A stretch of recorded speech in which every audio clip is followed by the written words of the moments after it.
see Marcus Williams here. He has a shot. I'm not sure really what he's thinking, Joe. He comes in, he's got him dialed in, and all he's got to do is make a play. And even if he catches it, you tackle him in bounds, the game is over. And I know Diggs, he's catching this. He's expecting somebody to hit him. And he turns around. Heck, nobody's there. And he's off to the races, and it's pandemonium. 61 brilliant yards for Stephon Diggs. And Case Keenum has just taken the Minnesota Vikings to the NFC Championship.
So this is what happens. We win the AFC Championship. We don't have a weekend in between, so we got to get right to it. Thankfully, they had prepared for us to win the game. So Monday morning, we get a booklet that says game plan to a championship, right? And we all thinking, oh, Lord, please, their defense averaged 280 off on the defensive front. Our offensive line averaged 350, 340. Please let this be, a smash mouth type game plan. Open it up, bam, it's like heaven. Smash mouth, smash mouth. Johnson back, looks middle, throws off his back foot, wobbly ball, intercepted by Woodson on the 48, 40, and he's shoved out of bounds on the Tampa 35-yard line. How's that happen, Bill? Because we're going to go Wheatley and Crockett, and we're going to smash mouth, and we're going to, beat these little guys up. That little is trying to grab you because he can't run. Friday morning we get in, and we have a brand new game plan. I'd never had a coach 2 days before a game change a game plan. That little is trying to grab you because he can't run. And to change the game plan so drastically from we're not going to smash them out, we're going to try and throw the ball 60 times versus this guys. Bill Callahan's Raiders had become predictable. We go into the Super Bowl knowing that we don't have a chance to win. Mike, every play they've run, we ran in practice. I know. It's unreal. The Bucs defense benefited from John Gruden's understanding of the Raiders' offense. Lynch and the defense had a decisive edge. Going to it, intercepted. Dexter Jackson to the 40, to the 35, to the 50. He's to the 45. They don't even run the ball. Mike, every play they've run, we ran in practice. I know. It's unreal. Let him keep throwing. Let him keep going. Jerry, a lot to get to here. Let's try and go through a checklist here one by one. Is it your recollection as well that the game plan changed on Friday before the Super Bowl? Yes, it did. I was very surprised by that because you worked all week long running the football. Then all of a sudden on that given Friday, we decided that we were going to come out and throw the ball over 60 times. And I think with Bill Callahan and what Tim Brown is accusing him of is that why would you wait till the last second to change the game plan? Now, the guy who this is going to affect the most is Barrett Roberts. Because Barrett Robbins is the one who has to make all the calls. He is begging Callahan, don't do this. Get the Super Bowl. What was going on? Oh, it was hell. I don't have time to prepare for this. Please don't do this. I was with him, and he's begging him, you can't do this to me. No, this is what we're going to do. This is what we're going to do. I was in a very bad state of mind at that point.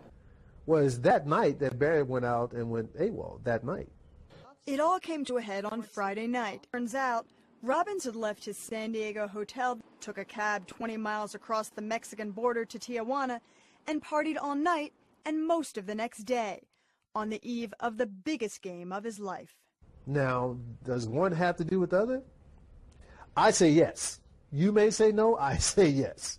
Am I blaming that on Callahan? I'm not saying Callahan purposely did that to Barrett Robbins. I don't think that happens if not for what he did with the game plan. I really don't. Again, I'm not trying to blame him for that, but I don't think Barrett does because Barrett had been great all year. There was no reason for him 2 days for a Super Bowl to go crazy like that if there wasn't a reason for him. But he knew that he didn't have time to prepare, but the circumstances are what they are. Keep throwing that ball at me, baby! Throw it some more! Throw it 5 more times! 13 seconds, Gannon to throw. Here's the pass. It's picked off, intercepted, down the sideline. Dexter, I told you, baby. I told you. Was it Sled OC? Dexter. Hey, Mike. Was it Sled OC? Yeah. I told him right before. Yeah. We ain't even started yet. Let him keep throwing. Let him keep going. And Gannon, a 7-step drop now, looking to his left. Picked off. George Smith. 25-20, 15-10-5, touchdown, Tampa Bay. Big O Sled. That's up. We didn't really feel gypped. I mean,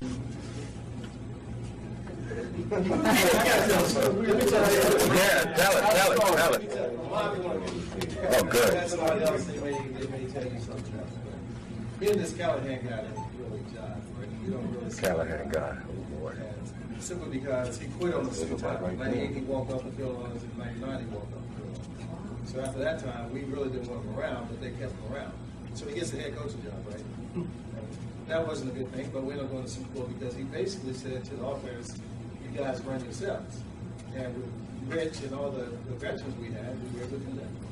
Well, we get to the Super Bowl. We get to the Super Bowl. Our plan, we get our big book, how we're going to win the championship, and everybody's praying that we're going to run the ball. Because our offensive line is 350, their guys are 280, whatever. Let's smash them out, right? So we practice Wednesday, practice Thursday, and everybody's all excited. Well, Friday morning, he comes in, he changes the whole game plan. Right, heard that. Changes the entire game plan. So now we're going to throw the ball 60 times against this quick, fast defense. And we have practice against them, right? So one of the reasons why what happened with Barrett Robbins was because Barrett was so, we all went into his office after practice, please don't do this. And when he said, no, that's what we're going to do. Oh, wow. Barrett said, hey, screw it. And he went on.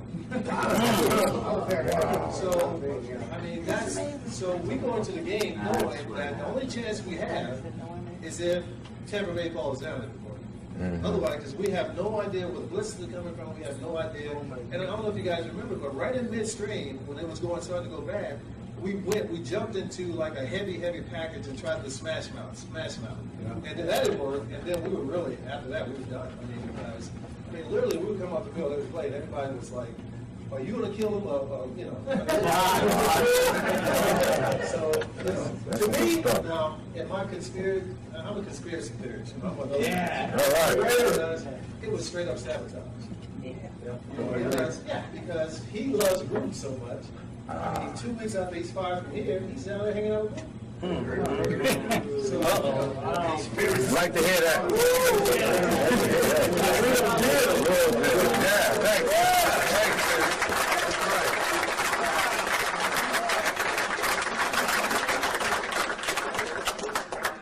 The game went the way it did. I mean, it was just so difficult to stay focused. The biggest game of our lives. Mm-hmm. And you have the coach who does that.